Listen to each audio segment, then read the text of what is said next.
तो कोई शख्स अपनी मर्जी से अपने हिस्से को छोड़ना चाहता है, या दूसरी कंडीशन हो सकती है कि शौहर ने अपनी बीवी का, यानी हस्बैंड ने अपनी बीवी का जो है मेहर नहीं दिया है, इस वजह से छोड़ना चाहता है।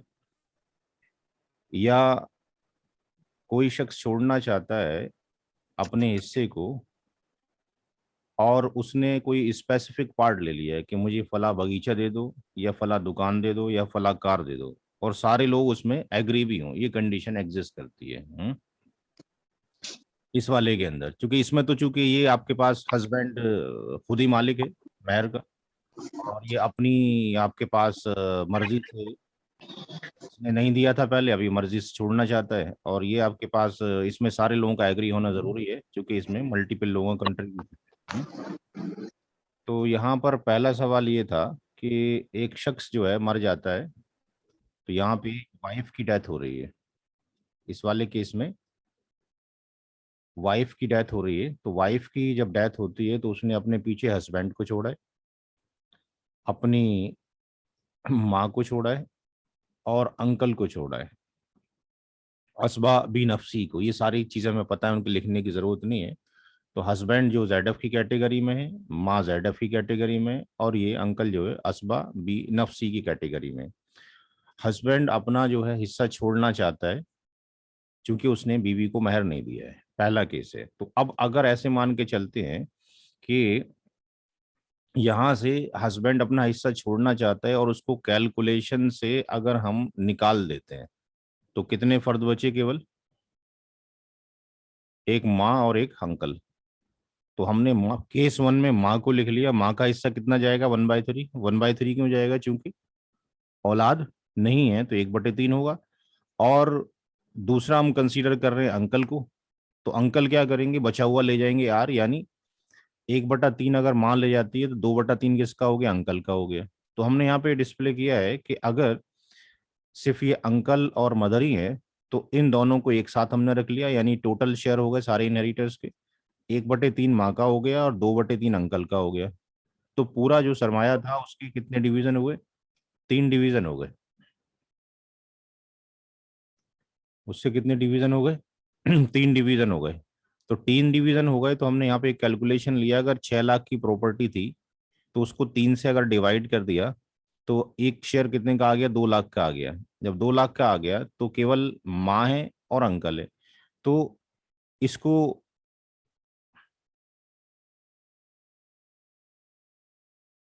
क्या, आजाद साहब एंटर नहीं हो पा रहे हैं, कुछ दिक्कत हो रही है। तो 6 लाख में से 2 लाख जो चले जाएंगे, किसको चले जाएंगे? माँ को जा रहे हैं यहाँ पे, और 4 लाख किसको जा रहे हैं? अंकल को जा रहे हैं। क्योंकि 2 लाख का एक शेयर है, इसको दो हिस्से मिलने हैं अंकल को, तो दोनों 4 हो गए, और इनको एक हिस्सा मिलना है। तो ये आपके पास 2 लाख हो गए। खुर्रम साहब, ये समझ में आ रहा है आपको जो मैंने समझाया अभी? जी जी, समझ में आ रहा है। अच्छा, अब ये केस कब है? कि जब हमने हस्बैंड को यहाँ से सिरे से हटा दिया। अब केस अगर हम ये 2 लेते हैं, जो हम नॉर्मल करते हैं कि सबको ही अगर हम तस्लीम करते हैं कि हस्बैंड को भी लें, इसको भी लें, इसको भी लें, तो हस्बैंड का शेयर 1/2 है, आधा है, चूंकि औलाद नहीं है। माँ का शेयर जो है 1/3 है, चूंकि औलाद नहीं है।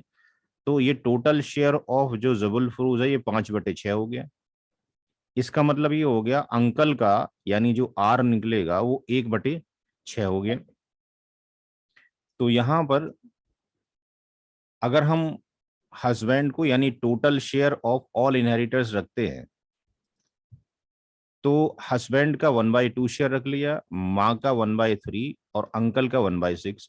तो टोटल जो एलशियम हमारे पास कितना आ गया? वो 6 आ गया। और ये 6/6 आ गया। यानी अगर हम हस्बैंड को भी कंसीडर करते हैं, माँ को भी कंसीडर करते हैं, और अंकल को भी कंसीडर करते हैं, तो पूरी प्रॉपर्टी कितने होंगे?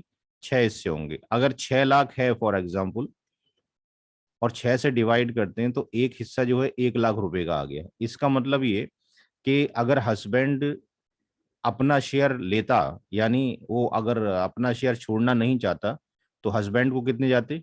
3 लाख। माँ को 2 लाख जाते, और अंकल को कितना जाता? एक 1 लाख। लाख अब यहाँ पे कंडीशन ये, हस्बैंड कहता है कि मैं अपना शेयर छोड़ना चाहता हूँ, इसका मतलब ये कि वो अपने 3 लाख रुपए छोड़ना चाहता है। तो 3 लाख का बंटवारा कैसे हो? 3 लाख का बंटवारा फिर किस में होना चाहिए? इन दोनों के अंदर होना चाहिए, माँ के अंदर और अंकल के अंदर। तो यहाँ समझाने की जरूरत यह है कि अगर कोई स्टार्टिंग से हस्बैंड अगर नहीं लेना चाहता, उसको सिरे से कैलकुलेशन से हटा देता है, तो माँ को कितने जा रहे हैं? 2 लाख, और अंकल कितने ले जा रहे हैं? 4 लाख। ये गलत है। ये केस 1 में अगर कोई तखारुज के केस में कंसीडर कर लेता है कि हस्बैंड ही कहता है जी मैं तो अपना हिस्सा नहीं ले रहा, आप लोग आपस में बांट लो, तो इन लोगों ने अगर आपस में बांटा तो कैलकुलेशन क्या बनेगी? ये माँ को 2 लाख जाएंगे और अंकल को 4 लाख जाएंगे, और ये कैलकुलेशन क्या है? गलत है। सही कैलकुलेशन क्या है? सही कैलकुलेशन ये है कि केस 2 लें हम। केस 2 के अंदर सारे ही वारिसीन को एक साथ में रखें।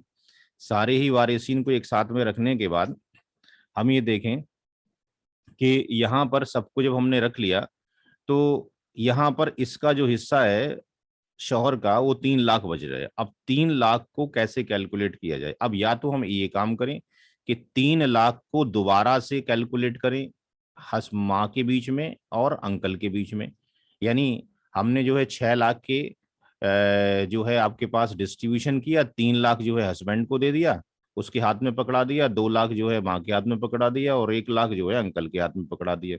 तो माँ को मिल गए हमारे पास कितने? 2 लाख मिल गए, और अंकल को कितने मिल गए? 1 लाख मिल गए। अब बचे कितने? 3 लाख बचे। तो अब 3 लाख को फिर हम दोबारा से डिस्ट्रीब्यूट करें, तो उससे आसान तरीका हमारे पास क्या है कि हमने सबको एक साथ लिखने के बाद, ये मैंने यहां पर क्या किया कि इसको मैंने यहां से कट कर दिया आपके सामने। इसको मैंने हस्बैंड को यहां से निकाल दिया। जब हस्बैंड को यहां से निकाल दिया तो कितने लोग बचे? माँ और दो अंकल। लोग बचे। अब इसका ये था 1/3 था, इसका ये 1/6 था। इस कैलकुलेशन में जब हमने हस्बैंड को कंसीडर किया तो यहाँ पे इनकी निस्बत कितनी आ गई? अगर हम देखते हैं तो इन दोनों की जो निस्बत आ रही है, वो निस्बत कितनी आ रही है? इस पूरे पोर्शन को मैंने क्या किया, इस पूरे पोर्शन को मैंने एग्जैक्टली इसको उठाकर नीचे रख दिया। ये पोर्शन नीचे आ गया पूरा, ये माँ का और ये अंकल का। तो माँ के बीच में और अंकल के बीच में जो निस्बत है वो कितनी आ रही है? 2:1 की निस्बत आ रही है। 3 की निस्बत आ रही है माँ और अंकल के बीच में। तो टोटल जो हिस्से होंगे माँ और अंकल के बीच में कितने बनेंगे? 3 बनेंगे। तो ठीक है, अगर 3 बने। 6 लाख की प्रॉपर्टी है, 3 से आप डिवाइड कर दीजिए, एक शेयर कितने का आया? 2 लाख रुपए का आया। तो अब ये 2 लाख एक शेयर है, तो माँ को कितने जाएंगे? माँ को जा रहे हैं अब कितने? 4 लाख, और अंकल को कितने जा रहे हैं? 2 लाख। तो ये आपके पास सही कैलकुलेशन है। अगर हम इसको पहले वाली कंसीडर करते हैं तो ये रिवर्स हो जा रहा है। पहले वाली कंडीशन में अंकल कितने ले जा रहे हैं? 4 लाख ले जा रहे हैं। अगर हम सिरे से ही हस्बैंड को हटा देते हैं विदाउट कैलकुलेशन, तो अंकल को 4 लाख जाते हैं और माँ को कितने जाते हैं? 2 लाख जाते हैं। लेकिन अगर हम यहाँ पर इस तरीके से प्रोसीजर करते हैं तो अंकल को जाते हैं आपके पास 2 लाख, माँ को 4 लाख। इसको हम दूसरे तरीके से अगर हम करते हैं कि माँ को 2 लाख गए थे और अंकल को 1 लाख गए थे, जो बचे हुए थे वो 3 लाख रुपए थे। अब 3 लाख को फिर डिस्ट्रीब्यूट करना है। 3 लाख को डिस्ट्रीब्यूट करना है, यानी हस्बैंड ने कहा मेरे ये 3 लाख रुपए हैं, आप लोग आपस में बांट लो। किसको कहा? माँ को और अंकल को।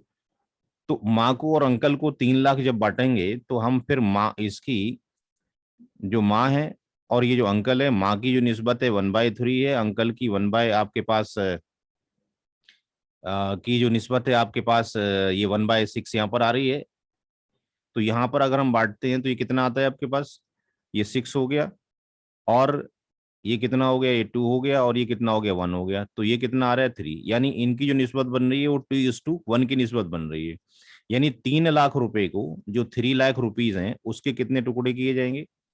उसके 3 टुकड़े किए जाएंगे। एक जो आपके पास शेयर है 1 लाख रुपए का आ रहा है, इसका मतलब ये हो गया कि माँ को जो और एक्स्ट्रा जाएगा वो कितने जाएंगे? 2 लाख रुपए माँ को एक्स्ट्रा जाएंगे, यानी 2 लाख माँ को एक्स्ट्रा चले जाएंगे।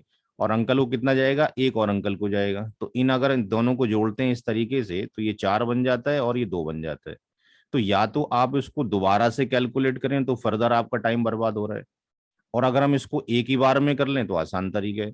तो हम क्या करें कि हम इसको दोबारा दोबारा ना करके हम सारे ही जैसे आज तक निकालते आए हैं वैसे ही करेंगे। वो तो समझाया मैंने आपको, ये तो मैंने आपको समझाया, केस 1 लो, केस 2 लो। तो याद ये रखना है कि अगर तखारुज का केस है तब भी हमने उस बंदे को कंसीडर करना है जो अपना हिस्सा नहीं लेना चाहता है।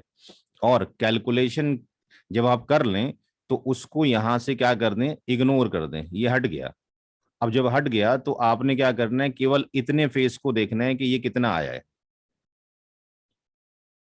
इसमें इन दोनों का जो निस्बत आ गई है वहीं से पता लग रही है, 2:1 हो रही है। माँ की और अंकल की निस्बत 2:1 लग रही है। यानी इनके जो डिवीजन होने हैं, 3 डिवीजन होने हैं।